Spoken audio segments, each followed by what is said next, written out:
తాత ఇవాళ ఏం కూర అండలేదా? అదే తాత చేపలా? అటు చేపలు మొన్న మీ కానీ రంగల చేప గిట్ట కూడా మంచిదేనా గిన్నె ఇది? మంచిది. అప్పుడు ఆయన తోమాడు పెట్టి ఇది తోమిందేగా? తోమిడే.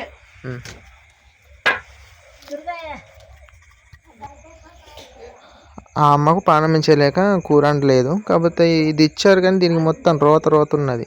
దీనికి కొంచెం క్లీన్ అన్నది చేద్దాం.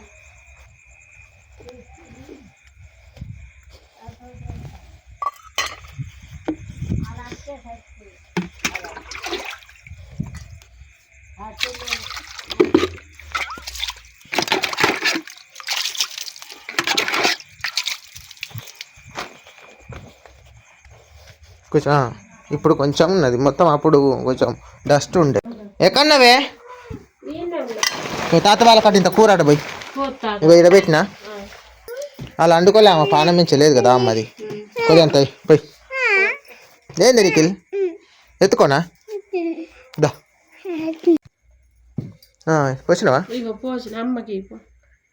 వేడున్నది. ఇగో నిఖిల్ని ఎత్తుకో నువ్వు. నేను మళ్ళీ వస్తాను. నిఖిల్ని పండబెట్టు. ఈ కూర తాతకి ఇచ్చేస్తా. తాత అన్నం వేసుకున్నావా? ఓ బొచ్చడు పప్పు వచ్చింది. ఇద్దరు తినండి, ఇద్దరికైనా తెచ్చిన. ఒత్తుగా తినాలి పప్పు కూర, ఒత్తుగా తింటారే మంచిగా ఉంటుంది. కానీ చేపలు ఇన్ని వేసుకొని ఒత్తుగా తిన కడుపుండ. ఇది 2 రూపాయల పప్పు. ఎన్ని రూపాయలైనా కడుపుండ తినుడే. అదే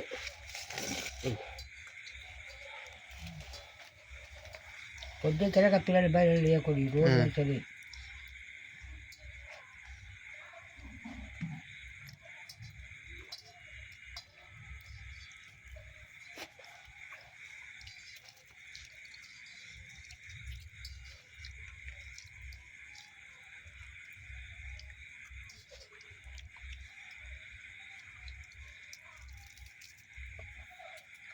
పప్పు కూడా దొడ్డారు చేసింది. గంగలక్ష్మి చేసింది. అదే అవి పెసలు కొనువా పప్పే కొనువా? పప్పే దుకాణాన్ని కొనుకొచ్చిన. పెసలు తీసుకోవాలి ఎండాకాలం. తినండి అమ్మకి ఇట్లా తినండి. తినండి పోతానా? జాగ్రత్తనే.